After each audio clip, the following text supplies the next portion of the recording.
Hi guys, thanks for tuning in to another video episode on ForgottenWeapons.com.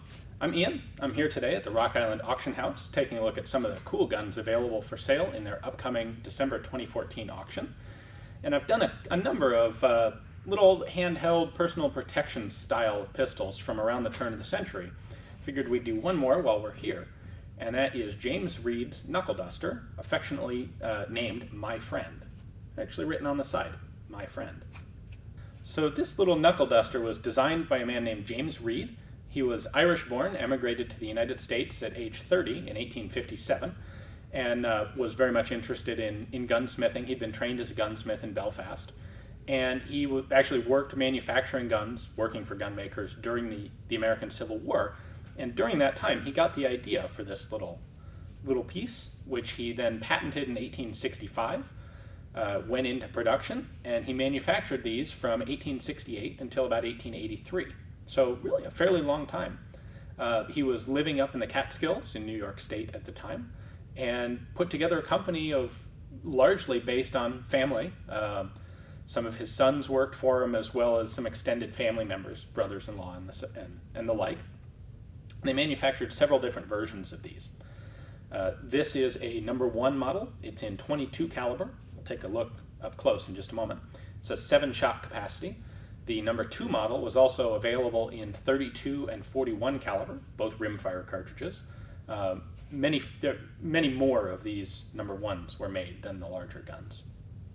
And the idea here is that this is both a repeating pistol used at very close range, and should it run out of ammunition or should you not want to actually shoot somebody, it can also be used as a knuckle-duster for hitting people with.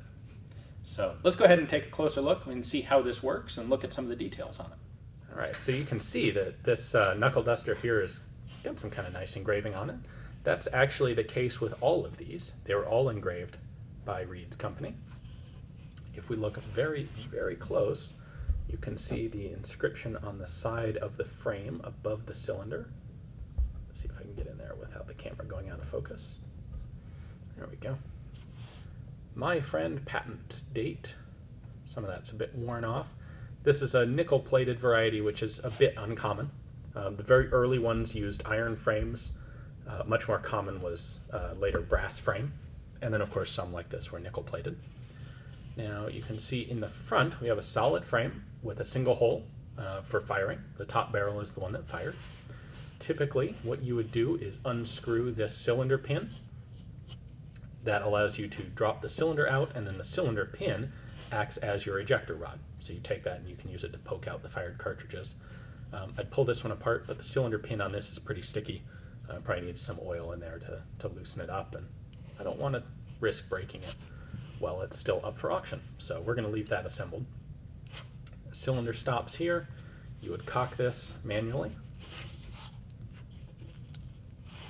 And then you have a little sheath trigger right here at the front. Handling on this is a little bit tricky. What you have to do is put it all the way down your middle finger, and then you have your index finger on the trigger. Your thumb can operate the hammer. There is a little gutter type sight on the top. The problem here is that if you don't use the very innermost digit or innermost section of your finger, the gun points off at a weird direction. So if I try to, it's tight there. If I try to hold it on the middle knuckle there, then the gun's pointing way off to the right, and it's hard to work with. So if your fingers are too big, this is just kind of impossible to use. Now, of course, you can reverse it. Go ahead and drop the hammer. Reverse it and use it for hitting people with, which of course was the backup plan. The .32 and .41 caliber guns were a fair amount larger in all dimensions, and they were also only 5-shot, whereas this is 7. So, originally, these little knuckle-dusters cost $10. They came with 100 rounds of ammunition for that price. Pretty good, not a bad deal for the day. And they were manufactured up until 1882. The company went out of business in 1883. At that point, James Reid, still interested in the gun trade, closed the business down. He moved to Troy, New York, and went to work for the Watervliet Arsenal for, I believe, the rest of his life. Ended up dying in 1898. In total, about 20,000 of this number 1 model were manufactured, and then much smaller numbers of the others, about 3,100 in 32 caliber and about 150 in 41 caliber. So the small one is by far the most common and the most practical. It's easy to fit in a pocket where the 32s are a little bit bulky for a pocket. I hope you guys enjoyed the video. Got a chance to take a look at one of these cool, kind of a relic from a different time when people would carry firearms like this. If you'd be interested in adding this particular one to your own personal collection, it is for sale in the upcoming December auction. So check out the link in the text description below. That'll take you to Rock Island's catalog page on it. Take a look at their pictures, read their description, and if you're interested, you can go ahead and place a bid right online. So, good luck, and thanks for watching.